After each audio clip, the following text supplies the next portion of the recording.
Polynomial, ये आप लोगों के 9th में भी था। जो पॉलिनोमियल है वो हम लोग दो टाइप से आइडेंटिफाई करते हैं, on the base of terms and on the base of powers. लेकिन आप लोगों को यहाँ पर टर्म्स और उसके ऊपर कुछ भी फॉर्मूला नहीं है, तो हमारे पास हम दो टाइप के पॉलिनोमियल की बात करेंगे। फर्स्ट है आपका क्वाड्रेटिक पॉलिनोमियल। जो क्वाड्रेटिक पॉलिनोमियल है उसकी जो स्टैंडर्ड फॉर्म है वो है हमारी ax² plus bx plus c। Clear? ये आपका क्वाड्रेटिक पॉलिनोमियल है। अगर इसके इक्वल टू में 0 रख दूं तो ये पॉलिनोमियल की बजाय क्या कहलाएगा? Quadratic equation. ओके, ये हमारा क्वाड्रेटिक पॉलिनोमियल है। तो आपको ये पता है कि जितनी डिग्री की इक्वेशन होती है उसके उतने ही जीरोज होते हैं, राइट? तो सबसे पहले हम जीरोज की बात करें तो अगर 2 डिग्री की इक्वेशन है तो हम ऐसा एज्यूम करते हैं कि इसके 2 जीरोज तो है ही कम से कम। तो दोनों जीरोज को हम चेक करते हैं, एक अल्फा और एक बीटा। अब दोनों जब जीरोज हैं तो यहाँ पर एक फॉर्मूला है sum of zeroes. Sum of zeroes यानी alpha plus beta equals to होता है -b/a। इसको अगर वर्ड्स की फॉर्म में लिखें तो ये आएगा coefficient of x divided by coefficient of x²। Clear?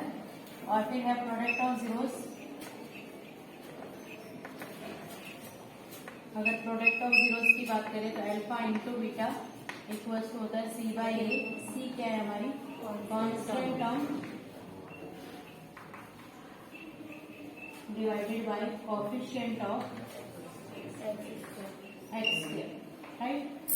आपका जो सम आएगा वो ऐसे ही आएगा, या तो सम ऑफ जीरोस निकालो या तो प्रोडक्ट ऑफ जीरोस निकालो, या फिर क्या होता है जीरोस दिया रहता है तो आपको क्वाड्रेटिक पॉलिनोमियल बनाना है, या फिर सम ऑफ जीरोस दिया रहता है या प्रोडक्ट ऑफ जीरोस दिया रहता है तो क्वाड्रेटिक पॉलिनोमियल निकालना है। तो टू ऑब्टेन, अगर आपको क्वाड्रेटिक पॉलिनोमियल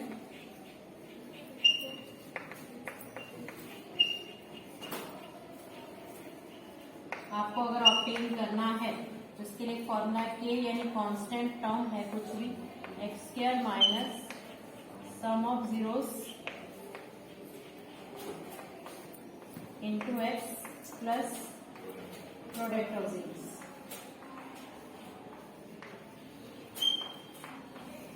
राइट?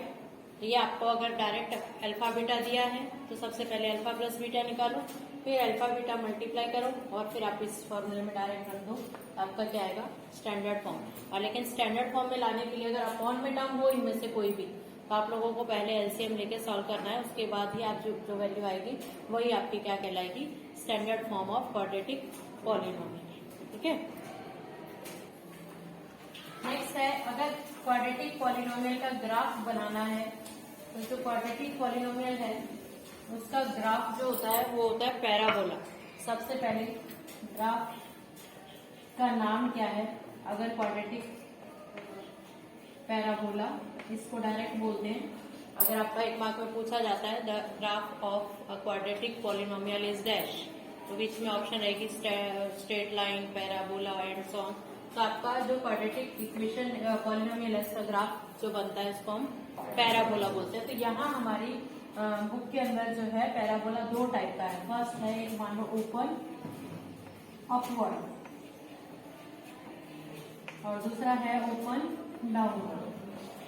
वैसे 4 होते हैं लेकिन हम लोग सिर्फ 2 ही टाइप के डिस्कस कर रहे हैं यहाँ पर। ओपन अपवर्ड अगर ये आपकी एक्सिस है तो अगर ऐसा जो पैराबोला होता है इसको हम बोलते हैं ओपन अपवर्ड, और इधर जो एक्सिस है ऐसे जो आएगा इसको हम बोलेंगे ओपन डाउनवर्ड। राइट? ये डिपेंड करता है कैसे। अगर कोई इक्वेशन दी है, कोई पॉलिनोमियल आपको दिया है और वो पूछे कि इसका ग्राफ कैसा होगा और 4 ऑप्शन भी दे दी, तो आपका जो ये ग्राफ है वो डिपेंड करता है आपके x² के कोफिशिएंट के ऊपर। अगर x² का coefficient a is greater than 0 तो ओपन अपवर्ड आएगा, a इज लेस देन 0 तो आपका क्या आएगा? Open downward. क्लियर? और फिर दूसरा क्या होता है, ग्राफ दिया रहता है और वो बताता है कितने इसके जीरोस क्या है। तो आपको एक चीज याद रखनी है कि कोई भी ग्राफ किसी भी टाइप का हो, चाहे वो पैराबोला हो या कुछ भी हो, तो जितने भी वो एक्स एक्सिस के ऊपर जितने पॉइंट पे इंटरसेक्ट करेगा वो उसके क्या होंगे, उतने ही जीरोज होंगे। क्लियर। अब जीरोज के बारे में काफी बार इक्वेशन दी रहती है।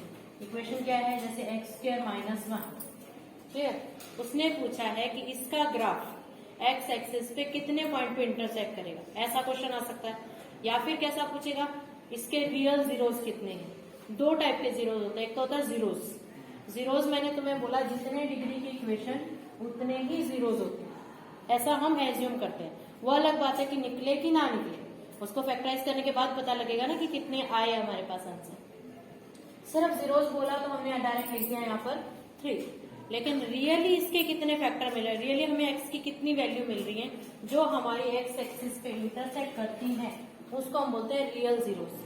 वो कैसे निकालेंगे, वो आप इसको फैक्टराइज करेंगे। फैक्टराइज करने के बाद जैसे हमने फैक्टराइज किया, इसमें मैंने फॉर्मूला लगाया a³ - b³, तो क्या होगा a³ a - b into a² plus ab plus b²। अब इसका तो फैक्टर बन नहीं रहा है, राइट। यहां से x की हमें एक ही वैल्यू मिली, राइट। जब x की एक ही वैल्यू मिली तो जब मैं इसका ग्राफ ड्रॉ करूंगी तो वो x एक्सिस को सिर्फ एक ही पॉइंट पे इंटरसेक्ट करेगा, एक से ज्यादा पॉइंट पे इंटरसेक्ट नहीं करेगा। तो आपका अगर ये ऐसा कोई क्वेश्चन आए कि उसका जो ग्राफ है वो कितने पॉइंट पे इंटरसेक्ट करेगा, तो आप लोगों को क्या करना है, उसको फैक्टराइज करना है, राइट। फैक्टराइज करने के बाद आप चेक करो कि आपको x की कितनी वैल्यू मिल रही है। अब जितनी वैल्यू मिली वो x एक्सिस पे उतने ही पॉइंट पे इंटरसेक्ट करेगा। क्लियर। और वैसे भी अगर जीरोस पूछता है, अभी जो पेपर में आएगा तुम्हारा डैश नंबर आर जीरोस, वो रियली जीरो की बात करता है, ठीक है। तो रियल जीरोस की बात करता है, तो आपको वही सोचना है, फैक्टराइज करना है, फैक्टराइज करके देखना है उसके एक्स एक्सिस पे कितने पॉइंट पे इंटरसेक्ट कर रहा है, और उसके बाद ही आप उसको बताएंगे, राइट। तो ये आपका है पैराबोला। फिर और क्या होगा तुम्हारा, इसके अंदर दो चीज और होती है। Find the value of k if the roots are opposite to each other, ऐसा वर्ड लिखा रहता है। If zeros are opposite to each other, तो आप कौन सी कंडीशन लगाएंगे उसके लिए लिखवा दो मैं। अगर बाई चांस ऐसा आ जाए तो अब तुम जीरोज नहीं निकाल सकते हो, कोई और वैल्यू दे नहीं रखी है, तो क्या अप्लाई करोगे। अगर वहां पर अपोजिट वर्ड दिया है, दोनों जीरोज अपोजिट है, तो आप कौन सा फॉर्मूला लगाओगे, सम ऑफ जीरोज का फॉर्मूला लगाओगे। सम ऑफ जीरोज इक्वल्स टू क्या आएगा, 0, यानी क्या आएगा -b/a इक्वल्स टू क्या आएगा 6। वो कंडीशन लगाओगे, उसके बाद जो भी वैल्यू निकालनी है आप फाइंड आउट कर सकते हो। अभी सम करेंगे ना, इससे रिलेटेड तो पता लगेगा। दूसरे कैसा आ सकता है, if zeros are reciprocal, reciprocal to each other, अगर ऐसा होगा तो आप क्या कंडीशन लगाएंगे, प्रोडक्ट ऑफ जीरोज की लगाएंगे। देन प्रोडक्ट जो है वो इक्वल्स टू होना चाहिए 1, यानी क्या आएगा c/a इक्वल्स टू क्या लिखोगे 1, यानी c इक्वल्स टू a लिख दोगे तो आपका वहां से केस आ जाएगा। बस इतना ही है, ये आपका क्वाड्रेटिक इक्वेशन पॉलिनोमियल से रिलेटेड है, राइट। नेक्स्ट है क्यूबिक पॉलिनोमियल।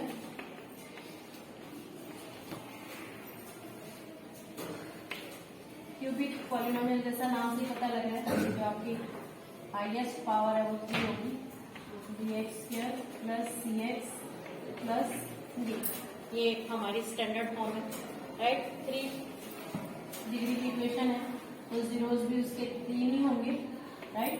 कौन कौन से होंगे, alpha, beta and third one is gamma, right. यहाँ पर सम ऑफ जीरोज है, उसका जो फॉर्मूला है, यानी alpha plus beta plus gamma equals to होता है -b/a, राइट। लिखेंगे तो कैसे आएगा, -b क्या है हमारा, coefficient of x² divided by coefficient of x³, right. Second है sum of product of 2 taking at a time, एक टाइम में सिर्फ दो ही का प्रोडक्ट लेंगे और उसका सबका सम कैसे, alpha beta plus beta gamma plus gamma alpha, ये होता है सी बाई ए। सी क्या है हमारा, coefficient of x divided by coefficient of x cube, right, and then product of zeros, product of zeros यानी alpha into beta into gamma, तीनों को multiply करेंगे तो ये आएगा माइनस डी बाई ए। ये आएगा क्या, constant term divided bye coefficient of x cube, right, इतना ही आएगा। उसके बाद ऑब्टेन करना है अगर आपको क्यूबिक पॉलिनोमियल। अब आपको अगर क्वाड्रेटिक क्यूबिक पॉलिनोमियल को ऑब्टेन करना है, यानी अगर आपके पास जीरोस दिए हैं या फिर सम प्रोडक्ट दिया है और आप लोगों को पॉलिनोमियल बनाना है, तो टू ऑब्टेन क्यूबिक पॉलिनोमियल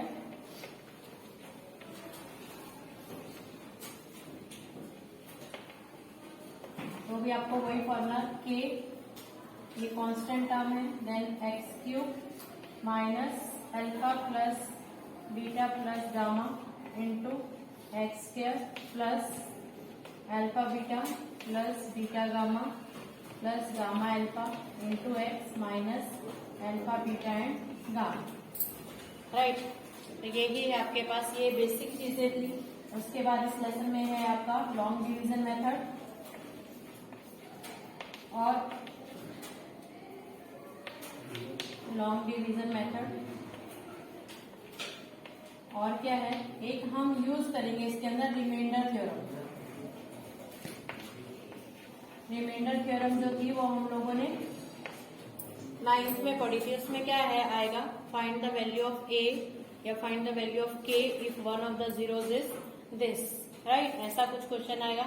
या फिर कैसे आएगा कि find the remainder by not doing actual division, actual divide नहीं करना है आपको और रिमाइंडर बताना है। तो उसमें कुछ भी नहीं है कि आपके पास जैसे x -1 अगर एक डिवाइड है, divides x cube minus 2x plus 1, then what is the remainder, ऐसा पूछे। आपको रिमाइंडर पूछना है डिवाइड, अगर मान लो 1 मार्क में भी तो भी आप डिवाइड करके नहीं देखेंगे। आपको क्या करना है, यहाँ से x की वैल्यू निकालनी है और इसमें रख देनी है, तो इसको हम बोलते हैं रिमाइंडर थ्योरम। यह है 1 माइनस 2x, x की वैल्यू तो 1 है, प्लस 1, तो 1 प्लस 1 2 माइनस 2, तो क्या हो जाएगा 0, तो सर रिमाइंडर इज 0। तो इसको हम बोलते हैं रिमाइंडर थ्योरम, राइट, जो 9th में आप लोगों के थी। उसके अलावा फैक्टराइजेशन के जितने भी फॉर्मूले हैं सारे आपको याद रखने हैं। वो कौन कौन से, जैसे a plus b the whole square, then a minus b the whole square, a square minus b square, ये जितने भी फॉर्मूले थे आप लोगों के 9th में थे, ये आप लोगों को इस लेसन से सॉल्व करने के लिए आपको फाइंड आउट करने हैं, राइट। अब इससे रिलेटेड हम लोग कुछ एमसीक्यू सॉल्व करेंगे। एमसीक्यू करने से पहले एक लीनियर इक्वेशन के बारे में बता दें। लीनियर पॉलिनोमियल, लीनियर पॉलिनोमियल जो होता है उसकी स्टैंडर्ड फॉर्म क्या है, ax प्लस b है, और इसका जो ग्राफ है वो हमेशा स्ट्रेट लाइन बनेगा, राइट, स्ट्रेट लाइन। ये भी बहुत बार पूछा जाता है, the graph of a linear polynomial is dash. तो आपका जो ग्राफ है वो लीनियर पॉलिनोमियल का स्ट्रेट लाइन होगा, ओके। तो उससे रिलेटेड अभी हम लोग कुछ एमसीक्यू ले रहे हैं, राइट। एमसीक्यू कैसे लें, कर दे। जैसे एक क्वेश्चन लिया है, द प्रोडक्ट ऑफ जीरोस पूछा है इसने, find the value of A.